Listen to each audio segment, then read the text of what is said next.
तो आज हम देखेंगे यूनिट नंबर 2 जो कि ऑप्टिक्स है, BTUP अप्लाइड फिजिक्स सेकंड के इम्पॉर्टेंट क्वेश्चन और उसके सोल्यूशन के बारे में।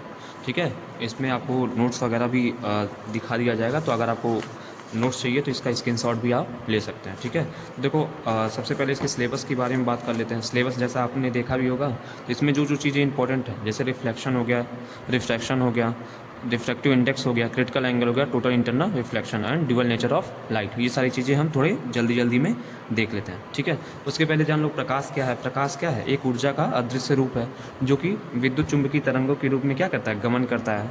और जो प्रकाश है वो क्या होता है, खुद दिखाई नहीं देता, लेकिन इसकी वजह से हम क्या कर सकते हैं, वस्तुओं को देख सकते हैं। ठीक है, तो उसकी कुछ प्रॉपर्टीज़ वगैरह भी होते हैं, वो भी आप लोग देख लीजिए कि क्या होगा।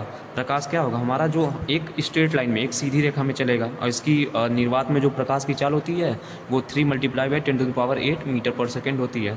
ठीक है, और ये जैसे अभी हम आगे भी देखेंगे, इसका जो नेचर होता है ये ड्यूअल नेचर होता है, प्रकाश तरंग और कण की तरह व्यवहार करता है। ठीक है, और प्रकाश जो है एक ट्रांसवर्स वेव है, तो ये क्या बोलते हैं, ये आपका मतलब मीडियम में भी चल सकता है और निर्वात में भी चल सकता है। ठीक है, दूसरा देखो कि जैसे विजिबिलिटी इसकी देखो, प्रकाश क्या है, स्वयं अदृश्य होता है लेकिन वस्तु को दृश्यमान बनाता है। ठीक है, अब देखो जो हमारा इंपॉर्टेंट टॉपिक है उस पर हम आते हैं, प्रकाश का परावर्तन। ठीक है, अब प्रकाश का परावर्तन क्या होता है कि जैसे यहाँ पे लिखा हुआ है, ठीक है, कि जब प्रकाश की किरण किसी उच्च पॉलिशदार जो हमारी सतह है, जैसे मिरर वगैरह पे क्या होती है, गिरती है, तो अपनी दिशा बदल के उसी माध्यम में वापस लौट जाती है। इस घटना को क्या बोलते हैं, प्रकाश का परावर्तन। ठीक है, और जैसे प्रकाश का परावर्तन जो होता है उसी के कारण जो हमारे मिरर्स वगैरह हैं उसमें हमारे जो हमारा इमेज वगैरह हैं वो बनते हैं। ठीक है, अब देखो इसको समझने के लिए हम क्या करते हैं, जैसे यहाँ पे हमने एक मिरर ले लिया है। ठीक है, अब जो प्रकाश की किरण आएगी, ठीक है, इसको हम बोलते हैं आपतित किरण, इंसिडेंट रे, आपतित किरण, इंसिडेंट रे। ठीक है, ये जो है हमारा नॉर्मल है। ठीक है, मतलब अभिलंब, ये हमारा है अभिलंब, मतलब जिस किसी एक बिंदु से यहाँ से जो हमारा मिरर था वहाँ पे हमने क्या किया था, एक नॉर्मल ड्रॉ कर दिया, उसको हम अभिलंब बोलते हैं। तीसरा जो लाइन इससे टकराने के बाद क्या होगी, उसी माध्यम में दिशा बदल के वापस लौट जाएगी, इसको हम बोलते हैं परावर्तित किरण, यानी रिफ्लेक्टेड रे, परावर्तित किरण। अब एक बात ध्यान रखो, जो आपतित किरण और अभिलंब के बीच में कोण बनता है उसको हम आई से डिनोट कर रहे हैं। ठीक है, उसको हम आपतन कोण बोलते हैं, या एंगल ऑफ इंसिडेंट, आपतन कोण। और जो हमारा नॉर्मल और रिफ्लेक्टेड रे मतलब परावर्तित किरण के बीच में, और परावर्तित किरण और अभिलंब के बीच में जो कोण बनता है उसको हम एंगल ऑफ रिफ्लेक्शन बोलते हैं, मतलब परावर्तन कोण, परावर्तन कोण। ठीक है, और यहाँ पे जो जिस पॉइंट पे गिरता है इसको हम पॉइंट ऑफ इंसिडेंट बोलते हैं, मतलब आपतन बिंदु, आपतन बिंदु। तो अगर आपके एग्जाम में ये क्वेश्चन आ गया प्रकाश का परावर्तन क्या है, तो आपको पूरा डायग्राम बना के जरूर से जरूर आना है। ठीक है, डायग्राम थोड़ा अच्छे से बनाइएगा। ठीक, अब देखो इसके कुछ रूल्स होते हैं, 2 रूल्स हैं इसके, ये बात हमेशा ध्यान, जैसे आपको देखने को लग रहा है आपतित किरण, परावर्तित किरण और अभिलंब क्या है, तीनों एक ही तल में है। तो पहला जो नियम है परावर्तन का वो यही है कि आपतित किरण, परावर्तित किरण तथा आपतन बिंदु पर खींचा गया अभिलंब तीनों एक ही तल में होते हैं। ठीक है, दूसरा नियम क्या है, जो हमारा ये हमारा जो कोण बन रहा है ना, एंगल बन रहा है, आपतन कोण और परावर्तन कोण एक दूसरे के बराबर होते हैं, मतलब यहाँ से हम लिख सकते हैं I = R। तो ये हो गया हमारा प्रकाश का परावर्तन। ठीक है, नेक्स्ट आते हैं हम प्रकाश का अपवर्तन। अब देखो इसमें प्रकाश का अपवर्तन क्या है कि जैसे आपको पता होगा कि प्रकाश का जो स्पीड होता है ना, कई मतलब अलग अलग मीडियम में अलग अलग होता है। जैसे वायु में कुछ और स्पीड होगा, जैसे अभी आपने देखा था 3 × 10⁸ मीटर पर सेकेंड, वो निर्वात में प्रकाश की चाल थी जहाँ पे कोई मीडियम नहीं है। ठीक है, तो जब मीडियम आता है ना तो वहाँ प्रकाश की चाल क्या होती है, डिफर मतलब कम हो जाती है। ठीक है, वहाँ पे क्या होती है, बदल जाती है प्रकाश की चाल। तो उसी घटना को प्रदर्शित करने का जो घटना प्रदर्शित करता है वही है हमारा प्रकाश का अपवर्तन। देखो प्रकाश का अपवर्तन क्या है, जब एक प्रकाश की किरण क्या है, एक पारदर्शी माध्यम से दूसरे पारदर्शी माध्यम में जाती है। ठीक है, मतलब माध्यम क्या होना चाहिए, ट्रांसपेरेंट होना चाहिए। जैसे एक ग्लास ले लो, ठीक है, जिसको हमने किसी तरफ से उसको पॉलिश मतलब उसको पेंट नहीं लगाया है। ठीक है, मतलब वो दोनों तरफ से क्या है, वो है आपका क्या, पारदर्शी है। ठीक है, तो जब प्रकाश की किरण एक पारदर्शी माध्यम से दूसरे पारदर्शी माध्यम में जाती है तो अपने मूल पथ से क्या होती है, मुड़ जाती है या विचलित हो जाती है, इसको प्रकाश का अपवर्तन कहते हैं। ठीक है, अब देखो इसका भी डायग्राम आप यहाँ पे ध्यान से देखो, यहाँ पे हमारा क्या है, एक यहाँ पे आपको दिख रहा होगा, ठीक है, एक इधर मीडियम दिख रहा है, एक इधर मीडियम दिख रहा है, ये भी हमारा क्या है, पारदर्शी माध्यम है, ये भी पारदर्शी माध्यम है। अब देखो प्रकाश ऐसे चलता हुआ आया और क्या हुआ, ऐसे थोड़ा सा मुड़ गया, उसको जाना ऐसे चाहिए था सीधा, लेकिन वो क्या हुआ, मुड़ गया।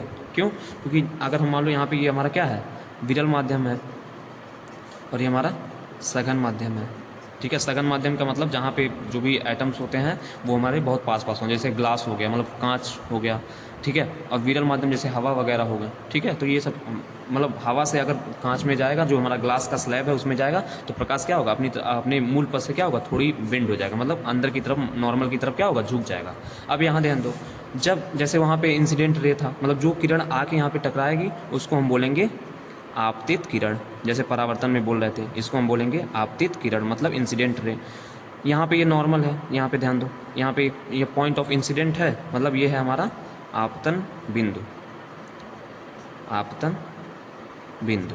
अब देखो ये हमारा आपतन बिंदु पे खींचा गया अभिलंब है, यहाँ पे ये अभिलंब, ठीक।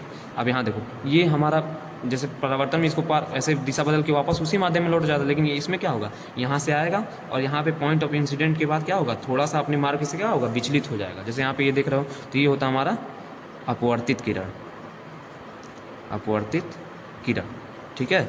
अब देखो यहाँ पे जो हमारा नॉर्मल मतलब अभिलंब और आपतित किरण के बीच में जो कोण बन रहा है उसको हम क्या बोलते हैं, एंगल ऑफ इंसिडेंट, मतलब आपतन कोण, आपतन कोण। और इसको हम बोलते हैं अपवर्तन कोण, जो हमारा नॉर्मल और अपवर्तित किरण के बीच में बनता है, इसको हम बोलते हैं अपवर्तन कोण, एंगल ऑफ रिफ्लेक्शन, अपवर्तन कोण, ठीक है। तो अगर आपके एग्जाम में आए तो इसको आप जरूर बना के आएंगे, ठीक है, और पूरे अच्छे तरीके से बना के आएंगे, ठीक। अब एक बात ध्यान रखो, जब प्रकाश की किरण विरल माध्यम से सघन माध्यम में जाती है तो अभिलंब की तरफ झुकती है, ठीक। और जब सघन से विरल में जाएगी तो अभिलंब से दूर हटेगी, ये हमेशा ध्यान रखना, ठीक है, क्योंकि जब क्रिटिकल एंगल वगैरह पढ़ेंगे तो वहाँ पे इन चीज़ों को हम देखेंगे। अब देखो जैसे प्रकाश के परावर्तन के 2 नियम थे, वैसे प्रकाश के अपवर्तन के 2 नियम हैं, ठीक है। ये इंपॉर्टेंट है, ये कई बार मतलब सिंगल भी पूछे गए। जो सेकंड नियम है इसका, स्नेल का नियम, वो कई बार पूछा गया है, ठीक है। तो यहाँ पे ध्यान दो, प्रथम नियम वही है, जो हमारा आपतित किरण है, अपवर्तित किरण है, और जो हमारा आपतन बिंदु पर अभिलंब है, वो तीनों एक ही तल में है, ये सेम परावर्तन की तरह है, तो ये तो आपको याद ही होना चाहिए। सेकंड में थोड़ा सा चेंज है बस, जो आपतन कोण का साइन होगा और जो अपवर्तन कोण का साइन होगा, मतलब यहाँ पे आपतन कोण आई है, ये आर है, तो साइन आई और आर, साइन आर का अनुपात क्या होगा, एक नियतांक होगा, ठीक है। ये हमारा स्नेल का नियम है कि मतलब आपतन कोण की साइन और अपवर्तन कोण की जया का अनुपात क्या होगा, एक नियतांक होगा, मतलब साइन आई बटे साइन आर बराबर यन। यन हमारा एक कॉन्स्टेंट है जिसको हम रिफ्रैक्टिव इंडेक्स बोलते हैं, रिफ्रैक्टिव इंडेक्स, ठीक है, रिफ्रैक्टिव इंडेक्स। अब यहाँ पे ध्यान दो, अब यहाँ पे जैसे अभी हमने बताया कि जब वह माध्यम जिसमें प्रकाश की चाल अधिक होती है उसको हम विरल माध्यम कहते हैं, मतलब इसके जो एटम्स होंगे वो दूर दूर होंगे, तो जाहिर सी बात है हमारी प्रकाश की चाल इसमें ज़्यादा होगी। सघन माध्यम किसके कहते हैं, कि जब हमारा क्या होगा, प्रकाश की चाल जहाँ पे कम होगी, सघन माध्यम जैसे कांच वगैरह होगा, वहाँ पे एटम्स वगैरह क्या है, पास पास हैं, तो वहाँ पे क्या होगा, वहाँ पे हमारा उसको हम कहेंगे सघन माध्यम। उसकी हवा की तुलना में, जो भी वायु का माध्यम है उसकी तुलना में हमारा जो कांच और या पानी होंगे वो हमारे क्या होंगे, सघन माध्यम। अब देखो ये आपको याद रखना है, विरल से सघन में जब भी प्रकाश जाएगी विरल से सघन में, तो अविलंब की ओर झुक जाएगी। उस समय क्या होगा, जो हमारा इंसिडेंट एंगल होगा, मतलब जो आपतन कोण होगा, वो ग्रेटर देन जो हमारा अपवर्तन कोण के होगा, ठीक है। जब सघन से विरल में जाएगी तो अविलंब से दूर हटेगी, उस समय क्या होगा, आपतन कोण अपवर्तन कोण से कम का हो जाएगा, ठीक। अब अपवर्तनांक जो कि बहुत इंपॉर्टेंट है, ठीक है, इसकी परिभाषा आप लोग याद रखिएगा। अपवर्तनांक क्या है हमारा, कि जो हमारा निर्वात में प्रकाश की चाल है और जो हमारा किसी माध्यम में प्रकाश की चाल है, उसके अनुपात को ही क्या बोलते हैं, हम अपवर्तनांक बोलते हैं। इसका जो फॉर्मूला होता है n बराबर c/v, जहाँ c क्या है, निर्वात में प्रकाश की चाल, वो कितनी होती है, 3 × 10⁸ मीटर पर सेकेंड। v मतलब कोई भी माध्यम दिया रहेगा उसमें प्रकाश की चाल कितनी है, ठीक है। तो इसको आप लोग ध्यान रखिएगा कि अपवर्तनांक क्या है, निर्वात में प्रकाश की चाल और किसी माध्यम में प्रकाश की चाल के अनुपात को ही क्या बोलते हैं, अपवर्तनांक बोलते हैं, रिफ्रैक्टिव इंडेक्स भी बोलते हैं। इसके पहले भी स्नेल का नियम भी देखा था, तो उस तरीके से भी आप क्या कर सकते हैं, डिफाइन कर सकते हैं, ठीक है। अब देखो यहाँ पे कुछ कुछ मीडियम्स हैं जिनके लिए हम वायु के सापेक्ष हम क्या करेंगे, उसका अपवर्तनांक निकालें। जैसे मान लो ग्लास है, कांच है, तो आप लोग ये एक बार ध्यान रख लीजिएगा, जो स्पीड ऑफ लाइट होती है इन ग्लास, ठीक है, मतलब कांच में प्रकाश की चाल होती है 2 × 10⁸ मीटर पर सेकेंड, और निर्वात में हमारा क्या होगा 3 × 10⁸ मीटर पर सेकेंड। तो यहाँ पे हम इसका अनुपात लेंगे, यही तो अपवर्तनांक है। तो यहाँ पे एनजी क्या हो जाएगा 3/2, यहाँ से यहाँ से हम 10⁸ से 10⁸ क्या होगा कट जाएगा, तो 3/2 बचा। मतलब जो कांच का अपवर्तनांक होता है वायु के सापेक्ष वो 1.5 होता है। इसको आप लोग जरूर याद रखिएगा, ठीक है। और जो वाटर होता है मतलब जल होता है, उसके लिए उसमें जो प्रकाश की चाल होती है, पानी में प्रकाश की चाल 2.25 मल्टीप्लाई बाई 10⁸ मीटर पर सेकंड होती है। तो इनका अनुपात लेंगे हम निर्वात के प्रकाश की चाल के, निर्वात में प्रकाश की चाल से, तो 3 × 10⁸ बटे 2.25 मल्टीप्लाई बाई 10⁸। तो यहाँ से जब हम इसको सॉल्व करेंगे तो 4/3 आएगा, मतलब 1.33, ठीक है। तो आप लोग ये बात हमेशा याद रखिएगा कि वायु के सापेक्ष कांच का अपवर्तनांक कितना होता है 1.5, वायु के सापेक्ष जल का अपवर्तनांक होता है हमारा 1.33, और वायु का अपवर्तनांक कितना हो जाएगा हमारा 1। ये भी याद रखिएगा, ठीक है, ये भी याद रखिएगा। अब देखो यहाँ पे बस आप इसको ध्यान रखिएगा, जैसे अगर आपसे पूछ दिया जाए कि refractive index of glass respect to water, मतलब जल के सापेक्ष ग्लास का अपवर्तनांक, ठीक है। तो इसमें वही हम करेंगे। तो यहाँ पे क्या हो जाएगा, ग्लास का अपवर्तनांक बटे जल का अपवर्तनांक, दोनों का अनुपात हम निकाल देंगे, वो आपका आएगा 1.15, ठीक है। तो आप ये भी ध्यान रखिएगा, ठीक।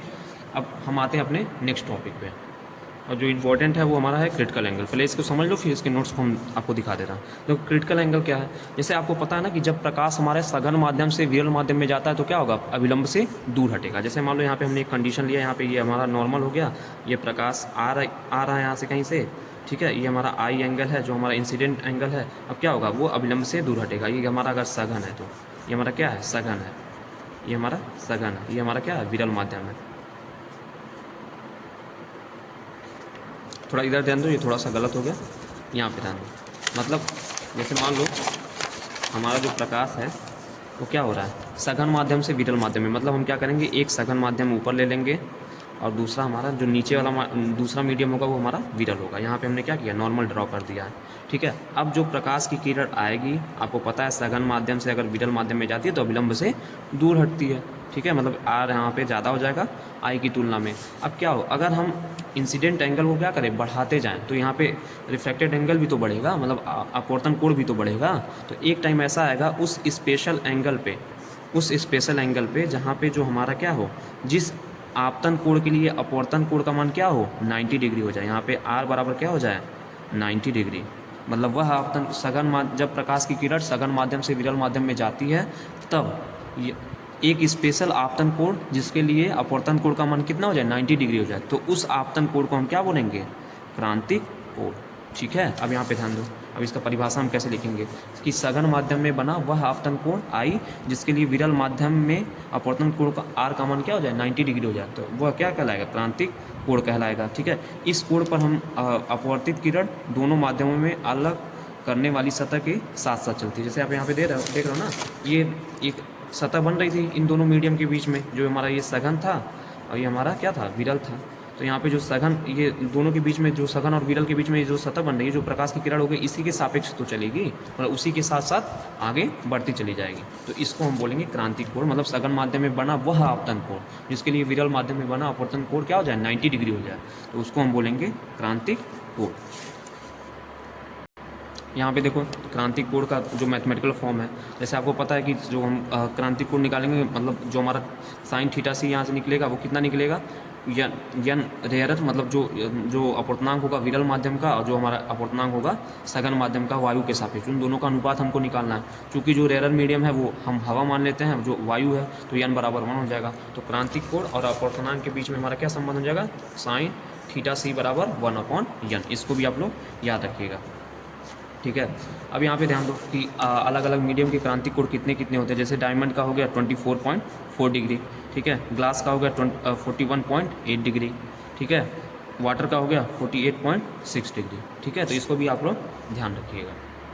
अब देखो नेक्स्ट हमको जो पढ़ना है, जो इंपॉर्टेंट टॉपिक है वो है टोटल इंटरनल रिफ्लेक्शन, पूर्ण आंतरिक परावर्तन।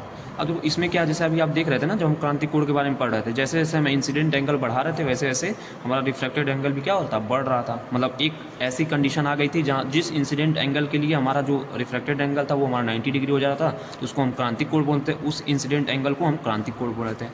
अब फर्दर जो है, मतलब जो है क्रांतिक कोण से ज़्यादा का मतलब हम एंगल इंसिडेंट कराएं, मतलब यहाँ पे जो मान लो यहाँ पे जो हमारा ये जो यहाँ पे ये आई बने, आई कितना हो जाए, क्रांतिक कोण से ज़्यादा का हो जाए, तो जाहिर सी बात है कि आर भी क्या होगा, 90 डिग्री से ज़्यादा का हो जाएगा यहाँ पे आर। तो उस कंडीशन में आप देख रहे होगे ना कि प्रकाश की किरण क्या है, इसी माध्यम में गई और टकराने के बाद क्या हो गई, वापस आ गई। ठीक है, ये कैसा, कौन सा रूल था, ये हमारा अपवर्तन की घटना नहीं है, ये परावर्तन की घटना है।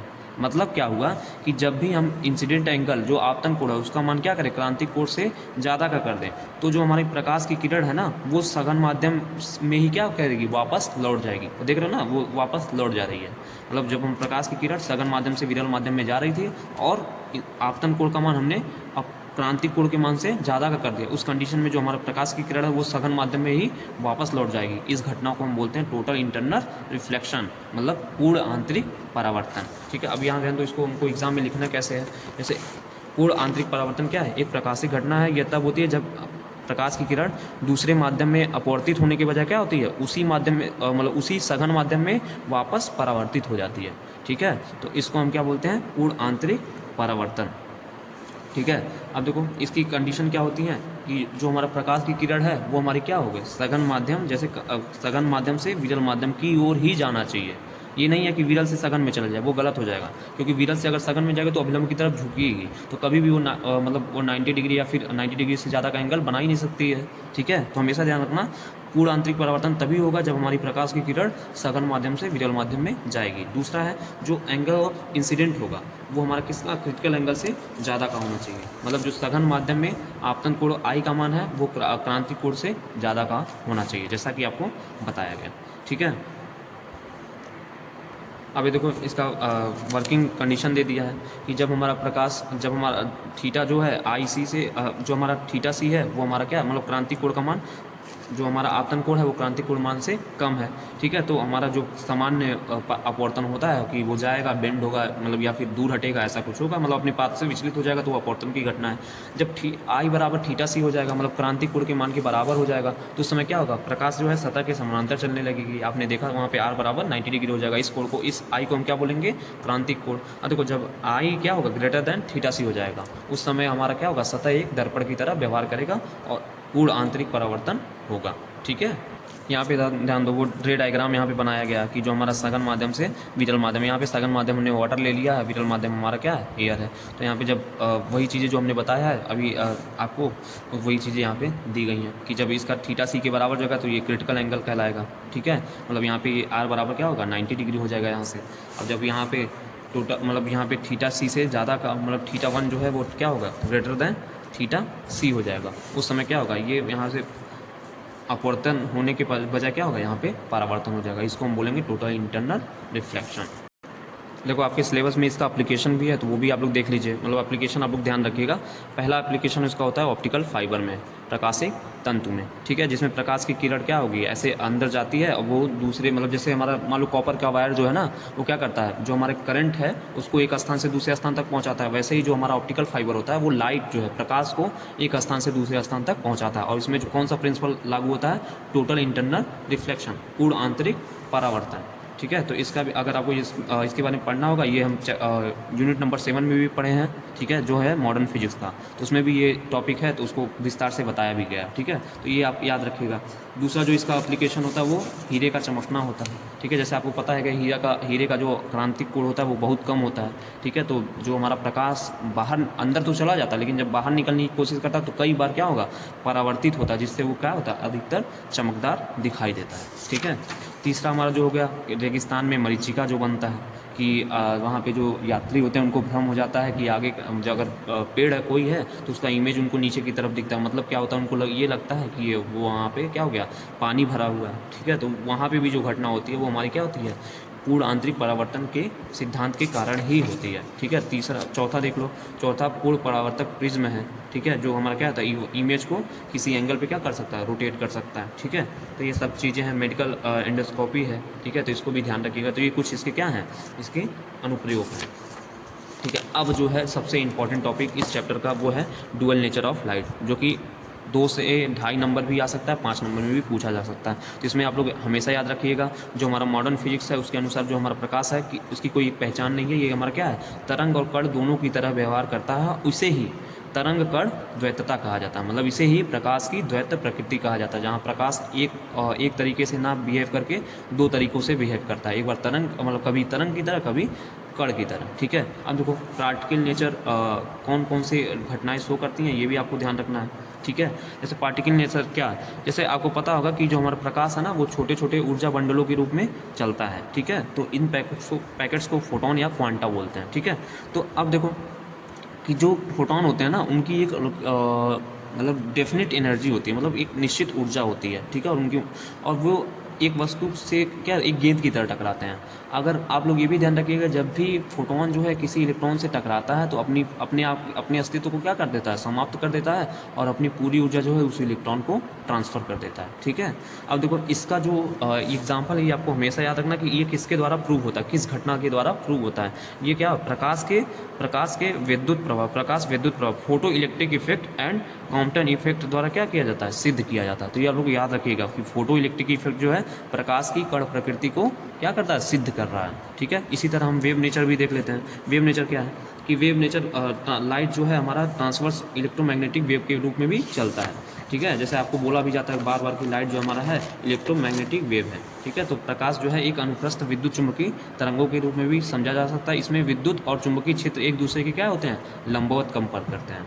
ठीक है, ये बात आप लोग ध्यान रखिएगा। जैसे देखो जो हमारे प्रकाश की तरंगे हैं वो आपस में मिल सकती हैं और किनारों पे मुड़ सकती हैं, जैसे पानी की तरंगे वगैरह हैं। ठीक है, इसमें आप देख लीजिएगा ये किसके द्वारा सिद्ध किया जाता है कि ये हमारा क्या है, तरंग प्रकृति है। ये व्यतिकरण हो गया, विवर्तन हो गया, ध्रुवण हो गया, इंटरफ्रेंस, डिफ्रैक्शन और पोलराइजेशन। ठीक है, तो इसको आप लोग ध्यान रखिएगा कि कौन सी घटना प्रकाश की कण प्रकृति को सिद्ध कर रही है और कौन सी घटना प्रकाश की तरंग प्रकृति को सिद्ध कर रही है। इसको आप लोग जरूर याद रखिएगा। ये अक्सर करके 1 नंबर में भी पूछा गया है, 2 नंबर में भी पूछा गया। ठीक है, और दोनों कंबाइन करके पूछ देता है तो ये 5 नंबर में भी पूछा जा सकता क्वेश्चन है। ठीक है, अब यहाँ ध्यान दो ये कहाँ कहाँ यूज होता है। ठीक है, जो हमारा कण प्रकृति है कहाँ कहाँ उपयोग होता है, तो ये आप हमेशा ध्यान रखिए। जो कण प्रकृति है वो हमारे सोलर पैनल में यूज होता है कि जब वही है कि सूर्य से जो फोटॉन सेल से टकराएंगे तो इलेक्ट्रॉन को बाहर निकालेंगे, इलेक्ट्रॉन को ऊर्जा दे देंगे, मतलब जिससे हमारा क्या होगा, अगर किसी भी सर्किट में इलेक्ट्रॉन मूव करने लगा उसको ऊर्जा मिल गई, मूव करने लगा तो उसके रिस्पेक्ट में हमारा क्या होगा, उसके विपरीत दिशा में हमारा क्या होगा, विद्युत धारा बहने लगेगी, तो वहाँ से क्या होगा, बिजली पैदा हो जाती है।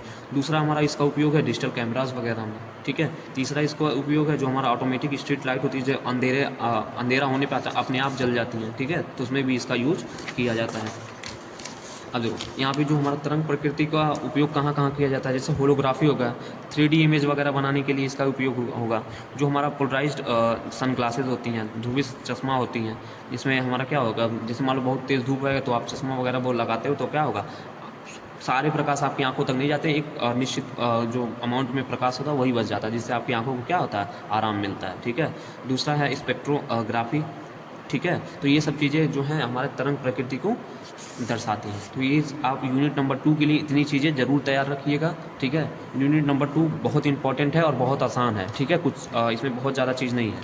अब देखो अभी तक हमने डिस्कशन कर लिया था, मॉडर्न फिजिक्स का भी देख लिया, सेमीकंडक्टर फिजिक्स भी देख लिया है, और यूनिट नंबर 1 भी देख लिया, और ये यूनिट नंबर 2 भी देख लिया। तो इस तरीके से हमने 4 चैप्टर क्या किए, कंप्लीट कर लिए हैं। अब जो है आपको जो इंपॉर्टेंट क्वेश्चन शेयर किए गए हैं, इस वीडियो को देखने के बाद आप उसको ज़रूर से ज़रूर लिखिए, लिख के उसको पढ़िए। ठीक है, अगर लिखने में आपको कहीं पे कोई दिक्कत आ रहा है तो फिर से पढ़ के फिर लिखिए, ताकि जो है एग्ज़ाम में जब आप लिखो तो ये आप इसको प्रॉपर कर पाओ।